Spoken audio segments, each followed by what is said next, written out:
बच्चों में लिखने की प्रवृत्ति बहुत कम थी और वो बहुत ही गंदा लिखते थे, क्योंकि इनको लिखने की प्रैक्टिस छूटी हुई है।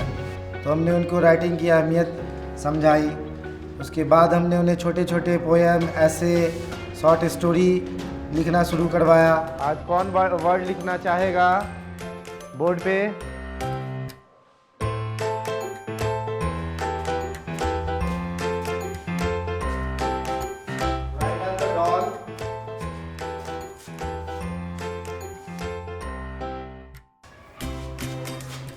सही लिखा है इन्होंने? कौन सही करेगा इसको? अरुण कुमार। चलिए, देखा आपने छोटा छोटा सा मिस्टेक, अगर हमें प्रोनाउंसिएशन पता नहीं रहता है तो हम बेबी को कैसे लिख देते हैं, है ना? क्या इन्होंने सही लिखा है? कौन इनको सही करना चाहेगा? यहाँ पे सभी कम्युनिटी के बच्चे आ रहे हैं। कुछ जो है हिंदी भाषी भी हैं और कुछ जो ऐसे बच्चे हैं जो हिंदी भाषी हैं, उर्दू बैकग्राउंड के बच्चे हैं। तो ये जो इस प्रक्रिया से जब गुजरे और हमारे शिक्षकों ने प्रयास किया कि जो उर्दू जानते हैं वो वैसे छात्र उर्दू, अंग्रेजी और हिंदी तीनों का लेखन करेंगे। हमने बच्चों से छोटी छोटी शॉर्ट स्टोरी, पोएम, ऐसे लिखने को कहा और कहा कि वर्णों को गौर से देखो, जिस तरह से वो लिखा हुआ है कोशिश करो उस ढंग से लिखिए। ऐसे करते करते आप रेगुलर अगर लिखते रहेंगे तो आपकी राइटिंग इतनी अच्छी हो जाएगी।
कि उनमें अपना सृजनता, अपनी मौलिकता का विकास हो।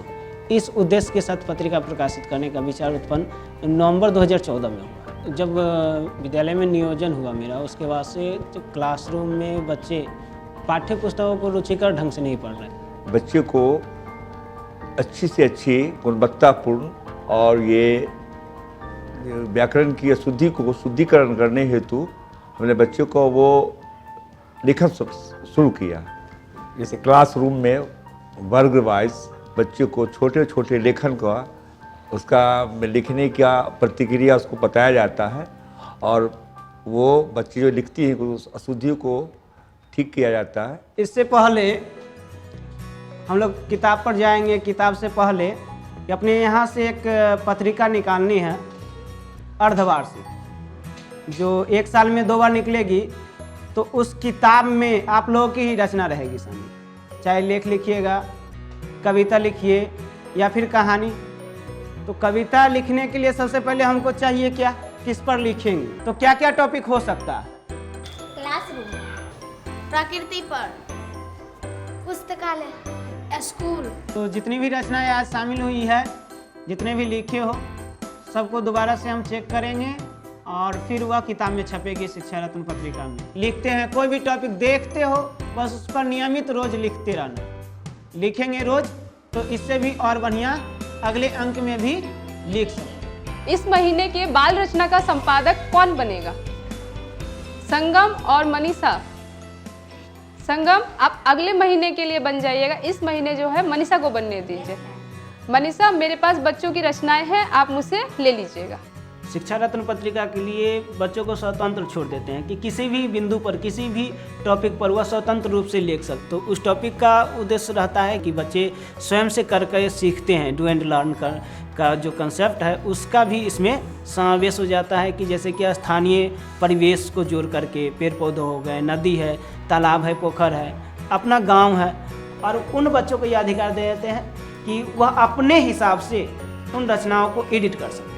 एडिट करने के बाद वे अलग एक पन्ने पर सजा करके लिखते हैं और जिसका जीरोक्स करवा करके संबंधित वर्ग कक्ष में उसको प्रदर्शनी पर लगाते हैं।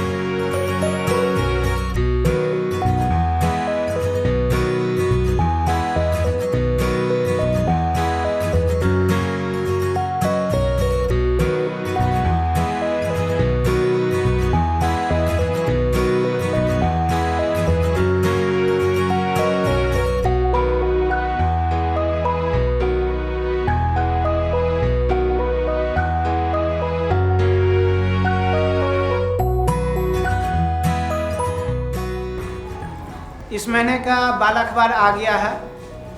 बबलू, आइए इस बाल अखबार को सबको बता दीजिए।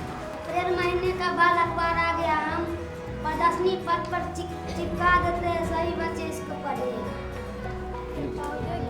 बहुत पहले से होती आ रही है, कपड़े रील बनाने के लिए तभी से।